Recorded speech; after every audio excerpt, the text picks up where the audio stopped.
Bonjour à tous. Alors aujourd'hui, je vous propose un exercice d'arithmétique. On va démontrer par disjonction qu'un nombre est pair. Une démonstration par disjonction, je vous rappelle que c'est une démonstration dans laquelle on procède par séparation des différents cas. Donc ici, on a n un entier naturel.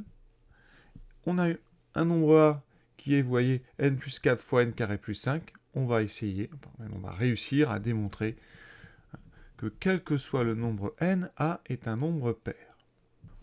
On va ici faire une disjonction assez simple parce que la question c'est la parité d'un nombre. Donc dans ces cas-là, on va tenter de séparer en deux cas. Premier cas, on va prendre le cas où n est un entier, donc pair. Et ensuite, deuxième cas, on prendra donc le cas où n est impair. Vous voyez, on aura couvert donc tous les cas possibles. Donc si on arrive à montrer dans les deux cas qu'on arrive sur un nombre a qui est pair, eh bien ça veut dire que pour tout entier naturel n, eh bien notre nombre a sera bien pair. L'avantage avec cette méthode, c'est qu'ici, comme n est pair, on va pouvoir lui donner une forme. N est pair, donc il peut s'écrire comme un double d'entier. Donc n est pair, conséquence, il existe un nombre entier k, comme n est un entier naturel, k est forcément lui aussi positif, donc c'est un entier naturel, tel que n s'écrive 2 fois k. Dans ce cas-là, combien vaut a vaut n plus 4 fois n carré plus 5, donc vaudra 2 fois k plus 4, fois 2 fois k au carré, je mets bien les parenthèses, c'est très important, plus 5. On va développer tranquillement. Première étape, on ne prend pas de risque, j'enlève la parenthèse du carré. Alors là, je le répète à chaque fois, mais ça vaut le coup, 2 fois k au carré, on a donc un produit au carré, ça veut dire que le 2 est au carré, et le k est au carré, ce qui me donne 4k carré. Pour ceux qui ont du mal avec ça, pensez bien que 2k carré, ça veut dire 2k fois 2k. Vous voyez, comme facteur, on a bien 2 fois le nombre 2, ce qui fera 4, et 2 fois le nombre k, qui fera k carré. Donc ici, j'ai 4k carré plus 5. Pour l'instant, rien ne me dit que c'est un nombre pair.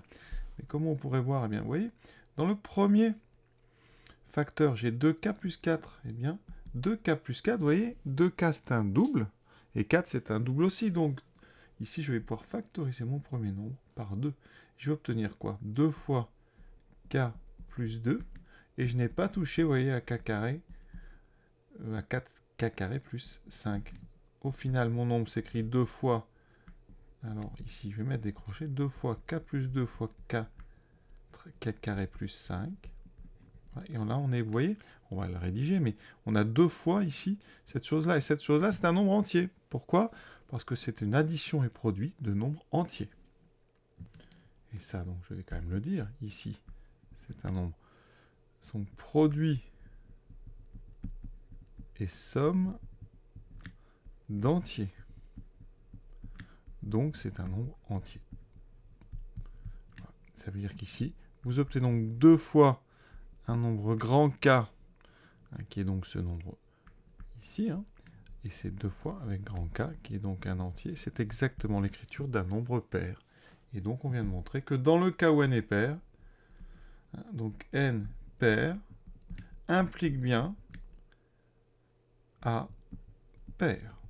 Et maintenant, on va faire la deuxième partie, on va s'occuper des autres nombres, quand n est impair, et on va montrer la même chose. La différence, c'est le départ. Comme n est impair, il existe un nombre entier k, il existe un nombre k entier, toujours ici naturel, tel que, eh bien, mon nombre n s'écrit 2k plus 1.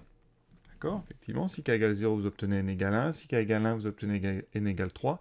Voilà. Chaque entier impair va correspondre à une valeur de k. Je calcule ensuite la valeur de a qui correspond en remplaçant par 2k plus 1. 2k plus 1 plus 4. Et vous voyez, je vais avoir 2k plus 1 au carré plus 5. Un petit peu plus de travail. Dans ma première parenthèse, alors je vais faire ça à droite, ça fait 2k plus 5. Et là, regardez, 2k plus 5, c'est un double, parce que 2k c'est un double, plus 5, ça c'est donc un nombre impair. Donc ça ne m'arrange pas, parce que moi je veux un nombre pair à la fin, donc c'est la deuxième parenthèse, le deuxième facteur qui va m'apporter mon nombre pair. Vous voyez ici, 2k plus 1 au carré, je développe. Donc c'est une identité remarquable. J'ai 2k au carré, on a déjà dit que ça faisait 4k carré, on n'oublie pas le 4. Plus le double produit qui fera 2 fois 2k, donc 4k, plus 1. Et on n'oublie pas, plus 5. Donc ma première parenthèse, c'est 2k plus 5. La deuxième, eh bien, c'est 4k carré plus 4k plus 6. Et ça m'intéresse. Vous voyez, je n'ai que des nombres pairs. Je vais pouvoir factoriser par 2 dans ce deuxième facteur. Le 2, je le mets tout de suite devant. On a le droit. L'ordre dans une multiplication n'a pas d'importance. Et j'obtiens ici, en factorisant par 2, 2 fois k carré plus 2k plus 3. Et encore une fois, eh bien, ce nombre ici que je suis en train de mettre en crochet, c'est une somme et produit de nombres entiers, donc c'est donc un entier. Vous avez donc un entier que je vais appeler ici encore grand K. J'obtiens donc mon nombre A qui s'écrit sous la forme 2 fois K avec grand K, un entier. Ça fait du nombre A un nombre pair, vous voyez. Donc A est pair. On vient de montrer bien, que n impair impliquait A pair. Bilan. On a montré que quand on partait de n pair, on obtenait un nombre A pair. Quand on part de n impair, on obtient un nombre A pair. Eh bien, la conclusion de ces deux choses-là, c'est que quel que soit n entier naturel, donc quel que soit n appartenant à grand N, effectivement, le nombre A est un nombre pair. Et la démonstration est terminée. Je vous souhaite une bonne fin de journée à tous et à bientôt.